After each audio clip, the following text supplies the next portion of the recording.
to record this so it can be available for others. But we'll start with, so I'm Keith Waits. I work for Louisville Visual Art. I'm the operations director. Thank you for joining us here today. The Fischer Award for Visual Artists comes from the Community Foundation, and we're really happy to partner with them. So I'm going to start things off by turning it over to Gad. And Gad, say your last name so I don't have to say it badly. Niyiragira. Niyiragira. It's actually not that hard. Not that hard. Niyiragira.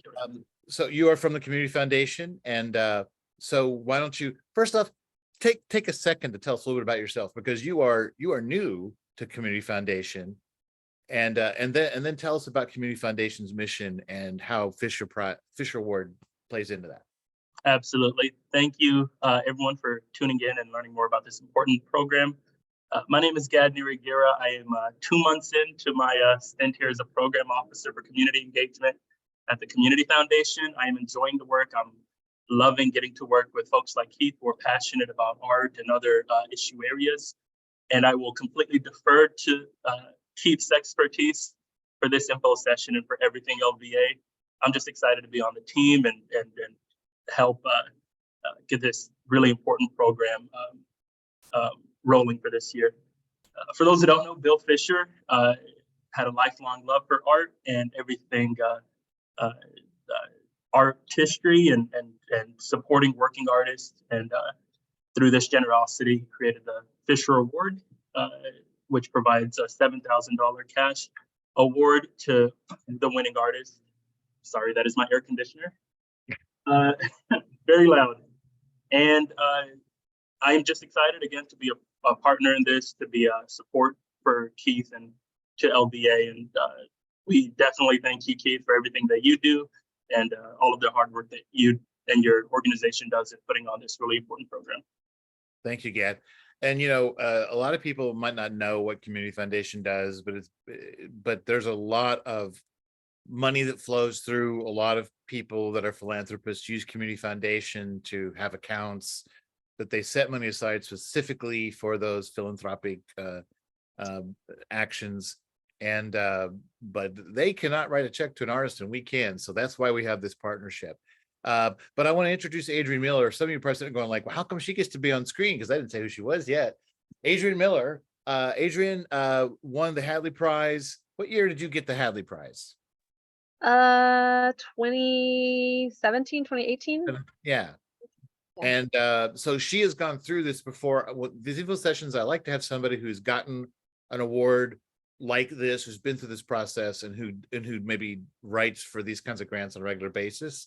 So she's kind of like looking at it from the perspective of you guys, the artists. And Adrienne, you work at the Speed Museum. What's your position there?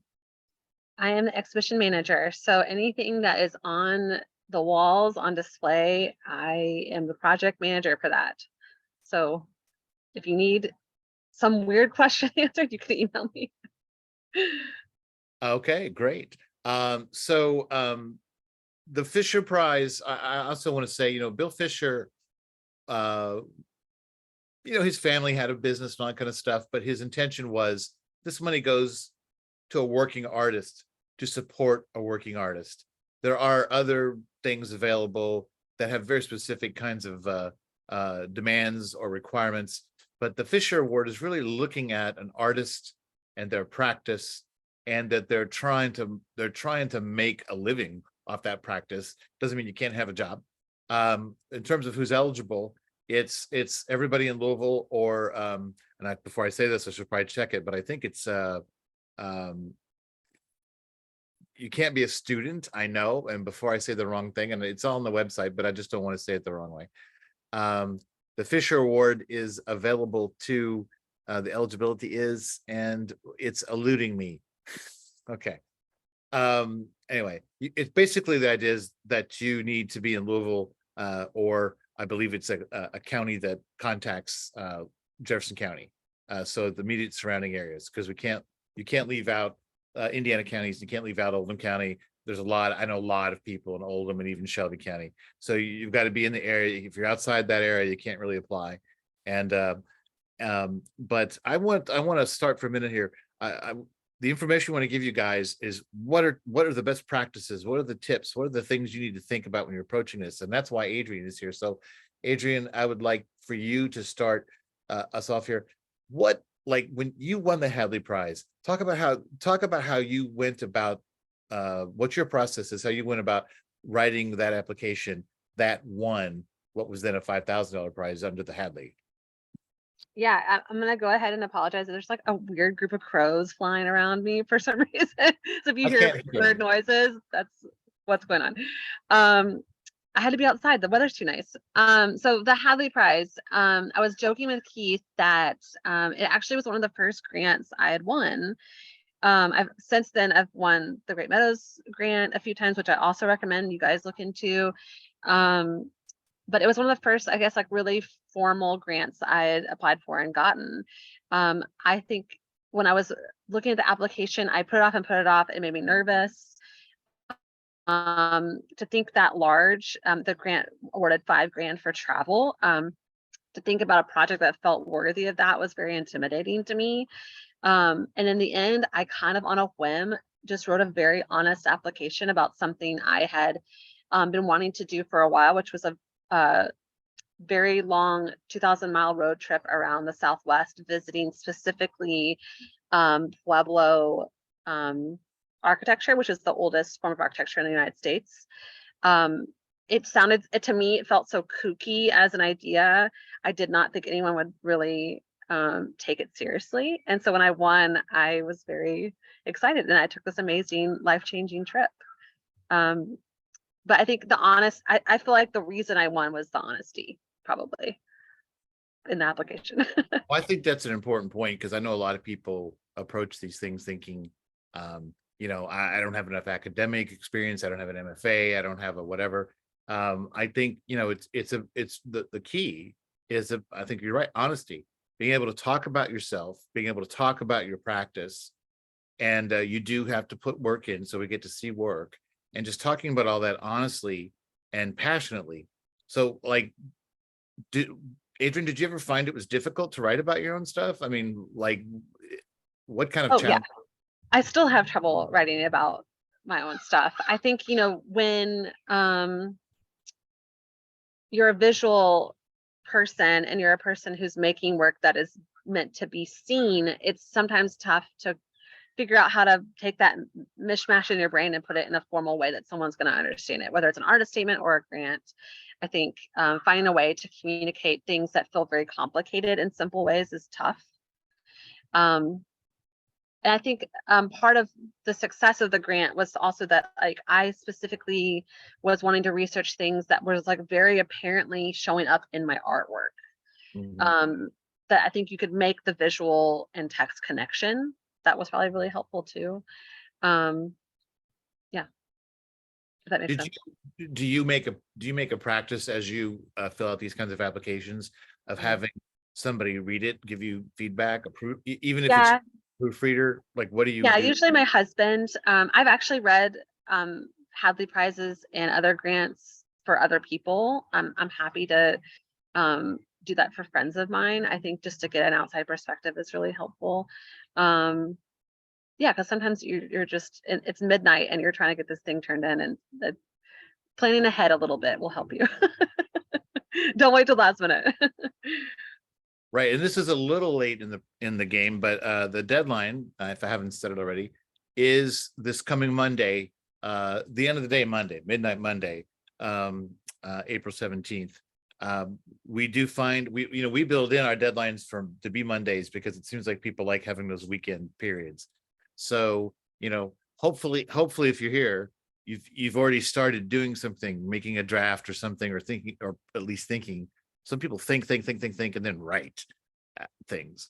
But yeah, getting feedback. And I don't want to offer up anybody in particular. Adrienne kind of said she does that. But if you look at the website page and look at who has won the Fisher Prize before, or Fisher Award properly, you will find a lot of those people are approachable. And you don't know what they might be involved in. They might have some deadline they're meeting themselves, but for some grant they're trying to get.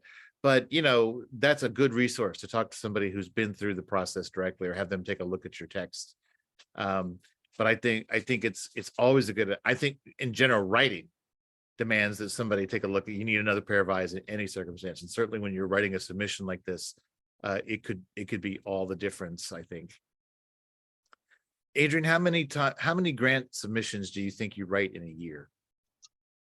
At least 2. I mean, I try to keep up with the Great Meadows rotations, which is like 2-ish a year, because I've won before, and the application's very easy. Not to like draw attention away from LVAs, also very easy applications, but I think yours are just a little bit more involved.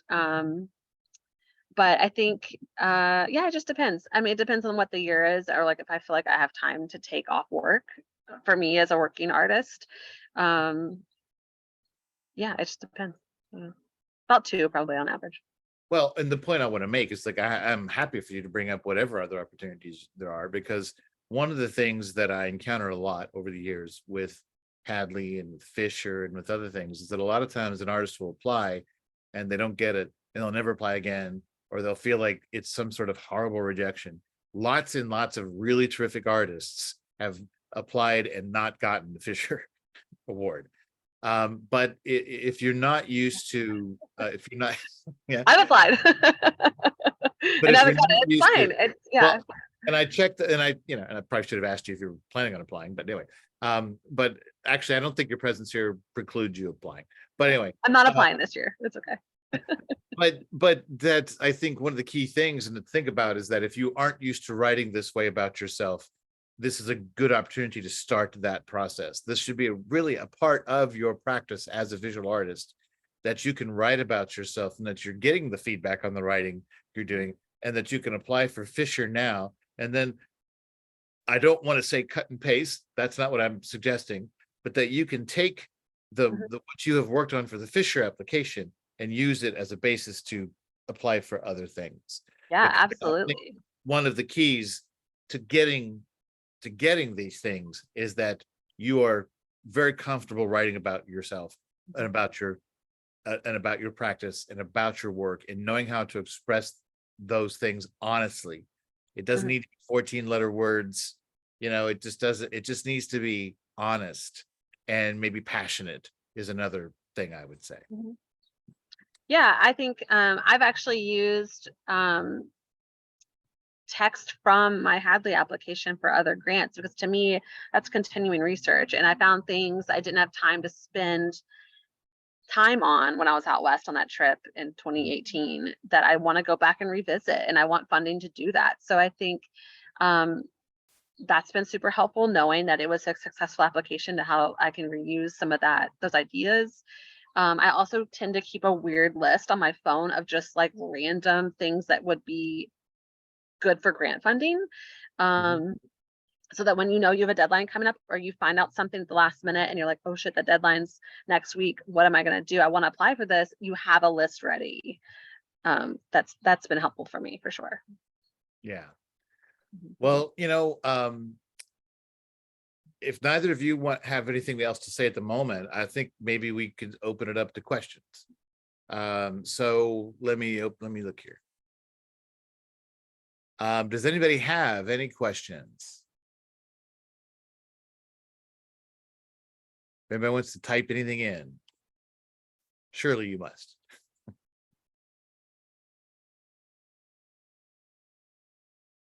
I was gonna say, Keith made fun of me earlier. Who's like, you're such a talker, we might go over time. No, please. I remember distinctly writing part of the Hadley Prize grant and saying I wanted to investigate this concept of spirit vortexes, which I was like, they're gonna think I'm insane. It was something that popped up when I was doing research on Sedona, Arizona, and I was like, what is this? This sounds really interesting and very in line with something I was thinking about with my own work. So the more specific I think you can be, the more research you can do when you're proposing something, it will show that you're passionate. It will also intrigue the panel. If you're applying for something very basic or something that feels like kind of normal, sometimes that's not going to stand out, frankly. Yeah. Well, and Well, I'll also say this, I think a lot of times, again, people, if a grant opportunity comes from a certain organization, you think, oh, that's about those people. It's about Keith, or it's about Christian, or it's about, but the Hadley and the Fisher both have been juried. Now, they're usually a 5-person jury. It's nice to have an odd number, but they're kind of different every year. Often they are people who have won before. Adrienne was the juror on our 2018 Hadley Award. That was the last time we did the Hadley. And so it's not me you should be trying to please. I'm in the room. I have absolutely no opinion offered. I just facilitate. Gad will be sitting there too, but we're just facilitating and observing and making sure the conversation goes well. And if the jurors have questions, but these jurors are artists or curators or art dealers, or sometimes they're people in from other kinds of adjacent arts, not necessarily visual arts, but they are professionals, and they're not the same every year. So I hope what that says to you is that we're trying to make a fair and reasonable process. That this is not somehow ever the opinion of LVA staff or community foundation staff, and that there's no sort of political thing on it. It really does come down to, in this one for Fisher, it really comes down to what you write about yourself, and it comes down to the work. We look at the work a lot harder. These other grants that are talking about travel and all these kinds of things, sometimes that's about your budget, your itinerary. There's different kinds of things that can come into play in the decision-making process. This really is about you and your work, and it gets a really good, healthy crop of applications each year. And again, so many worthy people don't get it. It's so hard to get down to one choice, but we do manage to do it every year. And I think, like, to your point, like, reapply. I think if you don't get it this year, and you Yes. still feel really passionate about your application, maybe have someone look at it for next year, apply again with the same concept. I mean, I think it's similar to what my experience has been with like juried exhibitions. Some of the like more prestigious ones, the juror changes every year. And so, you never really know what, I guess, proclivities they're bringing to the situation. And being on a panel for the Hadley Prize before, a lot of it was just more about the conversation that the jurors are having together versus like us and bringing any prejudice to the situation. I'm seeing questions now. I don't know. I think I didn't scroll far enough a minute ago, but here we go. So we've got a question from Ken Shuck. Can I apply for a grant like this to cover living expenses? As in, I don't have to work as much as I do. I don't need to buy more stuff or supplies. I just need more time as an artist. So is that a legitimate application of the funds, or is it not sexy enough? Well, I don't know that that's sexy at all, but in terms of the functionality, let me start by saying again, what are the restrictions? Because they are very few. You have to, geographically, you have to be in this area.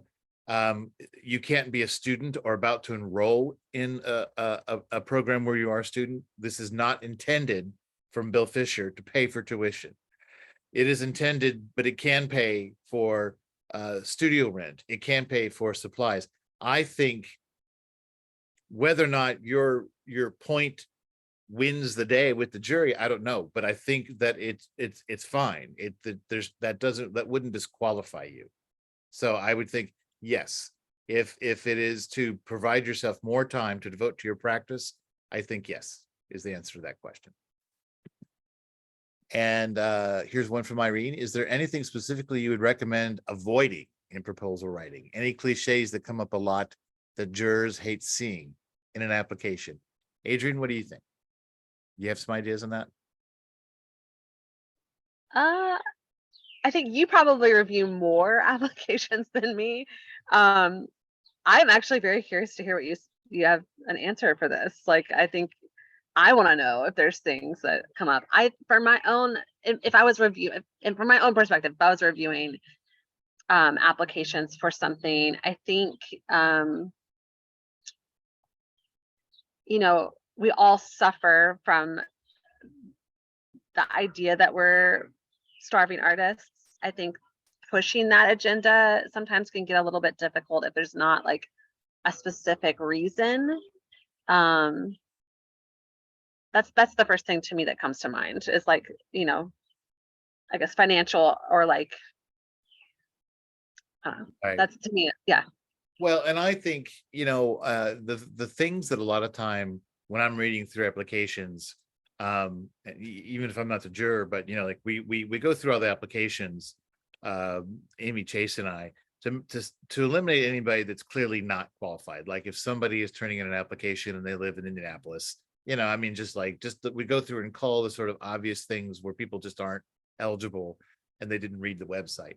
But when as I'm reading through everything before the jury gets it, the things that turn me off are where I see people repeat themselves. You know, don't reiterate a point in the answer to another question. You know, if you can't push yourself to think a little bit more about your practice, you know, but that's not unusual in applications, even from experienced people, that they'll kind of be redundant. That's something that always, like, it sort of gets in my head that I wish I didn't see something like that. So again, that goes to about pushing the writing, having somebody read that and give you that sort of feedback. I think that redundancy is bad. Also, and I just say this because it is still astonishing to me that I see really terrible images from artists, visual artists. Take the time to make your images count. And, you know, you could actually do pretty decent job just with a cell phone. But learn how to do some cropping, learn how to do some color adjustment. Don't overexpose. Don't have a glare on it. Take the time to make your images really count, because with this grant particularly, we're looking at your images more than maybe some other situations.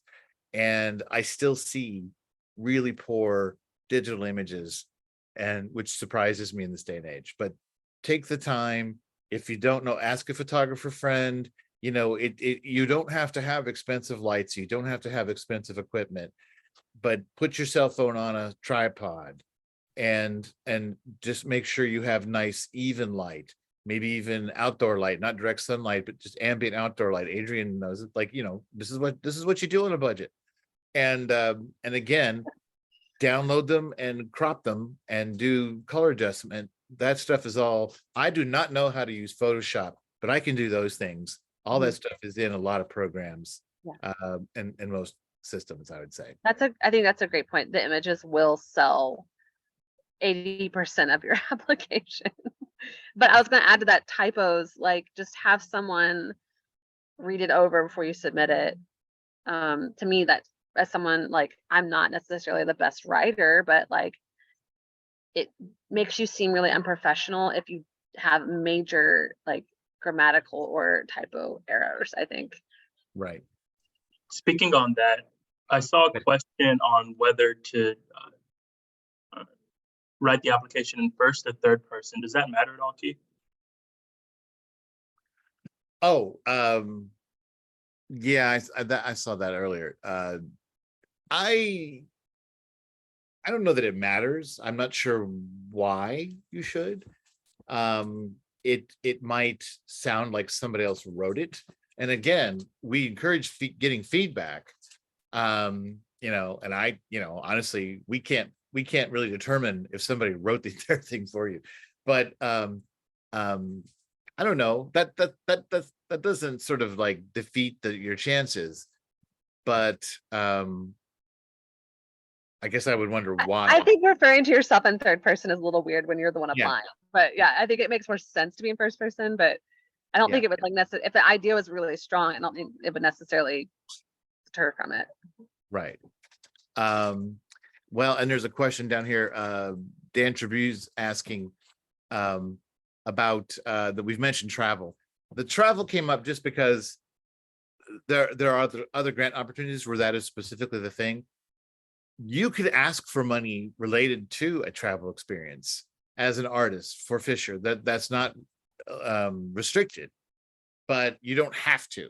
You don't have to have it tied to any sort of experience. You could say that you wanted the money because you wanted to go do a 2-week workshop with some master class situation, and that might actually come across very well. So there's no reason why you couldn't do those things, but there's no requirement about travel. There's no requirement that you're spending it on refurbishing a space for a studio like last year's winner. I mean, it's like all of this is sort of valid. What do you need as an artist? We talked about the Great Meadows. Those require that you travel. So when you look at those, that is about what that is. I think in my experience, Fisher is really rare. It's not often that grants will fund your studio rent, like, or let you take a workshop. A lot of even travel grants won't like pay for like continuing education. So I think this is pretty open, which is amazing. Yeah, I do too. Well, and there's another question here from Ken Shuck. What are the strings attached to receiving said grant? Which is, I'm not sure. I mean, I think everything we've been saying, Ken, is that there aren't strings, that you need to make the best possible application you can, combining it with the best images that you can put out there. And just, if you want to talk, I mean, I think it's important to talk about maybe sometimes what difference the money will make to you. Going back to the point about maybe not having to work that second job for a while because you got this money, and be able to devote more energy to your practice. I think things like that, it'd be, you'd like to think that $7,000 can be transformative in an artist's life. And so, if you are wealthy and have a house with, 3 garages and you have a studio space, you don't need this money. Somebody who is working a second job needs this money. Somebody who doesn't have a studio space needs this money. I think all of those things are true. So there's no strings. I think we were making that point, and I hope everything we're saying reinforces that point. And Ken's also asking, what's expected of you after winning the grant? Make art. There's no reporting too, and that is sometimes a feature of other grants, that you have to come back and report 6 months or a year later or something like that. And you really don't have to do that here. I was just asking Lance Newman won it last year, and asked him, I said, you build that studio, man? He said, yeah. He said, I need to finish on it, but and he goes, but he said, I'm outside painting today because it's beautiful. So it's really, there's no real responsibility to report back to us. What we would like to see is that you are making work, that you're active, that you're exhibiting, that you're applying to juried exhibits, that you're out there active, contributing to the larger arts community. That's what we want to see a Fisher winner do. Do you want to address Dan's question about assisting a artist on the spectrum? Yeah, it's interesting. This came up today at a meeting I was in, where we were talking about artists on the spectrum, or artists who are neurodivergent. And neurodivergent is actually a pretty broad term. A lot of people think automatically about autism, but there's a lot of other kinds of things that fall into that. So in this case, Sebastian is a terrific artist. His work is very strong. A lot of people know him. But I think I don't see a problem with that. I think it needs, what I would say, Dan, is that I think it's about full disclosure. It's about making sure that it's said in the application that you've filled this out, and what your relationship to the artist is. I happen to know what that relationship is. I know these guys, but the Dan works with Sebastian on just about a daily basis, and so, like, I don't know if there's a practice from Sebastian without Dan Tribute, so I think that's fair. And again, exactly how that plays out with the jury is something I can't speak to, but I think, and again, I came out of this meeting today, we were talking about artists in these kinds of situations. Wouldn't we, I mean, we know, right? We all agree we'd much rather see them work and get work out there and show and be active. And that broadens, there's a lot of different kinds of diversity that we want to see in arts communities. Racial, ethnic, gender, and neurodivergency is an equal part of that formula for diversity. I think that's what I believe. So I think as long as you're very clear about it, so there's like a full disclosure about how it's prepared and who's preparing it and what your relationship is to the artist. I don't want to tell neurodivergent artists they cannot do these things. I think that is wrong. Yeah, I mean, I'm not familiar with Dan and Sebastian, but it sounds like it's a very collaborative relationship. From my experience, you guys are definitely not opposed to people who are, as long, like you said, as long as you're very clear what the situation is. I think you're assisting him, in a great way. So. Well, and again, I think part of it is you can look at, there's another artist in town that many of us know, Shamel Ford, who is in a similar situation. Shamel's mother, Helena, is really, she kind of manages his career. He makes all the artistic decisions, but she's like taking care of the business, which doesn't every artist wish they had a business manager? It's very common, I can tell you. Yes. Often, like with male artists, their wives are the business managers, or vice versa. It's very, very common. Well, so don't shy away from that. Who was the second Fisher recipient, when he got up there, he said, I couldn't have done this without Sherry Duffy. This is what every artist needs, is that you need somebody like this. Because artists, it's kind of an old cliche, right? But like artists they're just chaotic and full of, they can't manage their business, they're no good with money. They just want to make art. And that's not always true, but yeah, it's great to have a partner. And Terry Sarah has a question here. Can you submit pic of any recent work that is no longer in your possession? Yes, this is not for an exhibit. We're not looking to take that work and do something with it in a space. So if you have a piece you feel really says a lot about you and your practice, and it belongs to somebody else, well, good for you for selling it, right? But yes, that can absolutely be, and just by the by, even if it's an exhibit, it is not uncommon to exhibit work from a private collection and simply state that on the label if the collector is willing to give it up for that period of time. So yes, absolutely, no problem.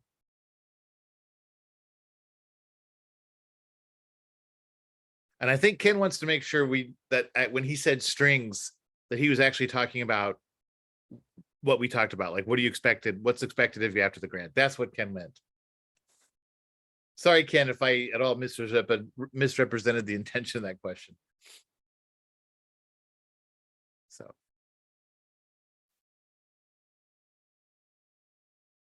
Okay, that's all we have. Is there any other questions? Give everybody a minute or two here if they want to put another question in. I can take a second. I'm going to call out Irene, who just won an amazing grant herself through the Kentucky Foundation for Women. She's going to Ireland to do a workshop and I think genealogical research. I just found that out today. So that's awesome. I'm proud of you. Congratulations, Irene. Well, yeah, that's another good Kentucky Foundation for Women, obviously for women artists, or I don't know, maybe female representing artists. I don't know, but look to their prospectus. But congratulations, Irene. They've been doing grants for years. That's a very long history of supporting arts of all kinds, writing, visual arts, poetry, filmmaking, I don't know, whatever, So yeah. And Irene says, thanks, Adrienne. So Gad, do you have any final thoughts? For Adrienne, what is a spirit vortex? It deals with like the ley lines on the planet, I guess. So there's like places where these ley lines cross and it creates a space that has very strong energy. There was a couple on like a hike I went on and I didn't necessarily experience anything, but I think people do. Just interesting. Yeah. A lot of my work deals with things that we cannot see. So it felt like related in a lot of ways. Love that. Well, just to sort of go to what Ken was saying, like, have you done a spirit vortex exhibit? Or you're saying you're trying to find money to do some more research. Well, yeah, some of the research the trip I ended up going on for the Hadley Prize was very broad because I'd never been out west before. And so I did this huge loop essentially around all 4 states, like the Four Corners region. And now there's areas I want to go back and revisit or didn't get to. So I think I'm looking for funding always to finish that research. Okay. So 2 more questions have popped up. Ken is saying he does not intend to apply this year, but he's going to come back and look at it next year. And but he says, would you suggest this is a good grant to apply for if you feel confident about your direction as an artist? I say yes. But maybe even if you're not, but the argument might be you're likely to write like the strongest proposals might come from people who are feeling very confident about their practice and what direction it's going in. That's probably a pretty good a reasonable assumption. And then we also have Irene Mudd, and this actually is a very good question. And she's a multidisciplinary artist, and she's asking about what kind of work should you show, like a few different kinds of things. So, I will say the Bill Fischer Award is it's a little old school in its medium requirements, so it's not into digital work. Certainly, NFTs, we weren't even talking about NFTs when Bill Fischer was still alive. So it is a little bit more of old school methods.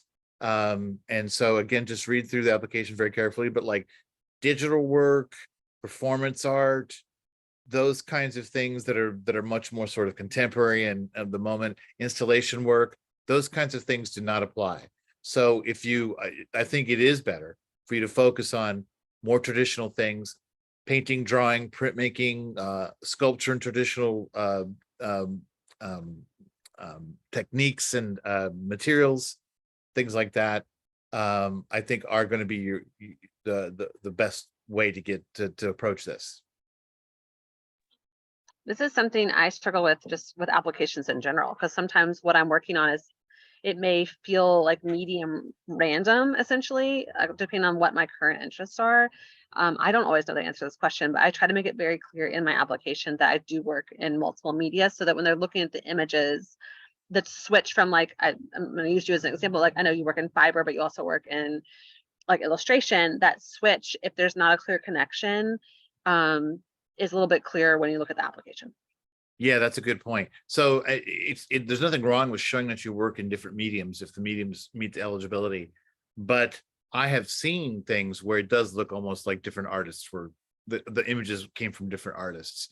And that can be an opportunity for the artist in what they write to give you an understanding of the relationship of those sort of divergent kinds of images, or whatever, whatever seems to separate them. It's an opportunity for you to write something about joining them, which could be very powerful. But so let's boil that down to, what is the relationship of the images you're submitting to what you're writing? Think a lot about that. If the images seem to not have a relationship to what you're writing, there could be a disconnect there in the mind of the juror.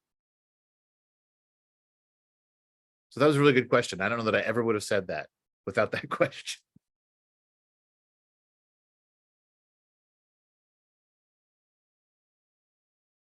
Okay. Well, if there's, we'll just say in 30 seconds here, we're going to end. If anybody has another question they want to post, I've got it open. Oh, no. Irene says thank you. So she has posted that. I think we'll wrap it up here. Last chance for questions. If you get one in the next few seconds, I want to thank Gad Niyiragira. Did I say it right? Yes. For being here today and for working with us. And next year, Gad, I'm going to let you run everything, man. You learned it all this year. I'm going to turn it over to you. But, again, we, LVA is partners with Community Foundation, not just on this, but other things. They're a very important organization. This is how the people that have money give money quite a lot. And that's what the Community Foundation is there to make it easier for them to do that. So we're talking about the Fisher being there for artists, but Community Foundation is there for the wealthy people who want to put money into the community. Yes, that's important. That's the other side of it. And Irene, Adrienne, thank you so much for joining us tonight. I really appreciate it. And maybe you can apply next year if you're not going to apply this year. So no more questions. So I'm going to everybody saying thank you. Thank you guys for all being here. We have been recording this. It'll be up on our LVA social media within 24 hours. Sometime tomorrow, we'll have it up so you can watch this. It'll be a YouTube clip. Okay, is what we'll do. It'll be on our YouTube channel. We have a YouTube channel, by the way. Check it out sometime. All the interviews I do on the radio show are on there, or most of them. So thank you for joining us tonight. There's still sun. Get outside, walk your dog, enjoy the day, and we will hopefully be seeing one of you at the end of the Fisher process. Again, deadline is the 17th. Go to Louisville Visual Art. Go to our website, adult programming. Drop down to opportunities. There's a whole thing there just for Fisher Prize, and I hope this was helpful to you. And we look forward to seeing your applications. Thank you, Keith. Thank you, Gad.